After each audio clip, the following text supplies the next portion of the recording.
Eso es la administración de riesgos. ¿Qué hacemos bajo la administración de riesgos? Es no poner todos los riesgos juntos.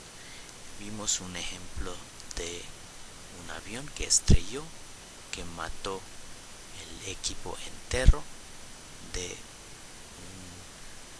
un equipo en Rusia. Y eso es la primera cosa que aprendemos en la administración de cualquier tipo de riesgo, es no poner todos los riesgos juntos. ¿Qué hacemos en general para administrar el riesgo? Hay un circular que salió hace una década del CNSF que dice: tenemos que identificar, medir, monitorear, limitar, control y divulgar los riesgos.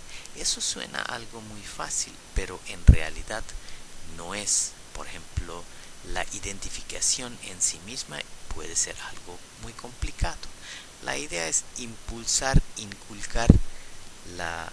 el asunto de administración de riesgo dentro de una compañía. Primero hacemos un organigrama. La idea de ese organigrama es tener todo el proceso en tal forma que podemos tener nombre y apellido de cada riesgo, quién maneja qué parte del riesgo, y para ver contradicciones internas dentro de la compañía si existe alguna. Hay varios tipos de riesgos. En grandes rasgos, riesgos son internos o externos. Si existen riesgos internos, entonces tenemos que manejar eso dentro de la compañía. Si son externos, entonces tenemos que hacer algo ajeno de la compañía, por ejemplo, comprar pólizas de seguros. Y luego, una vez que identificamos cada riesgo en términos de internos o externos, tenemos que cuantificarlos en términos de la frecuencia y la severidad.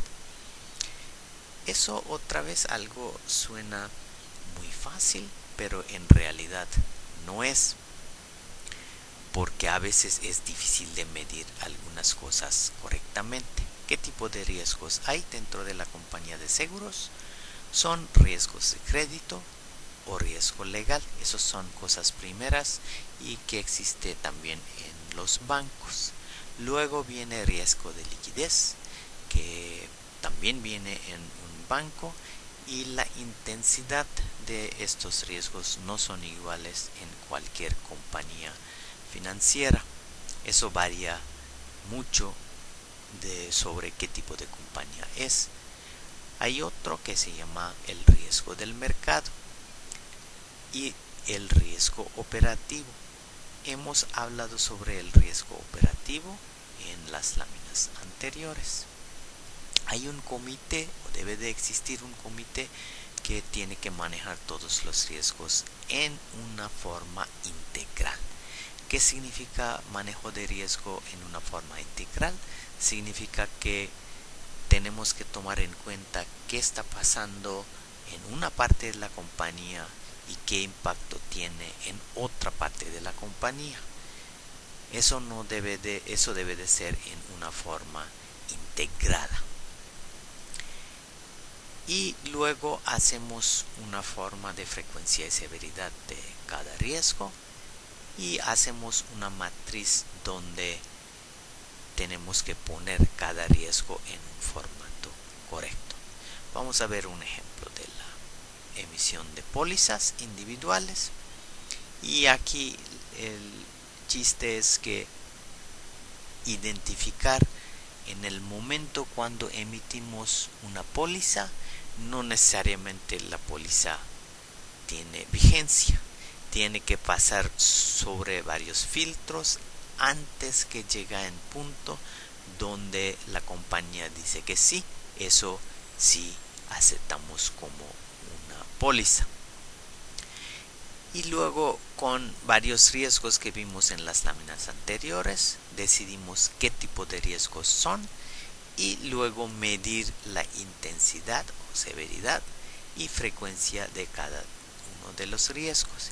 Y luego regresamos a la matriz que vimos anteriormente y ponemos estos riesgos en la matriz. Por ejemplo, aquí la idea es identificar primero los riesgos más importantes en rojo y atenderlos luego. Otros pueden esperar.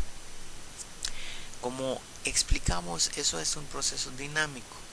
Una vez que hacemos eso, no para el labor de la administración de riesgos. Eso sigue una y otra vez para ver qué podemos hacer, cómo podemos mejorar y cómo tomamos en cuenta los datos que ya hemos generado.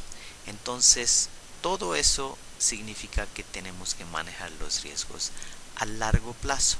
Eso es algo importantísimo. Manejo de riesgo no es una cosa de corto plazo y por lo tanto necesitamos bases de datos fuertes.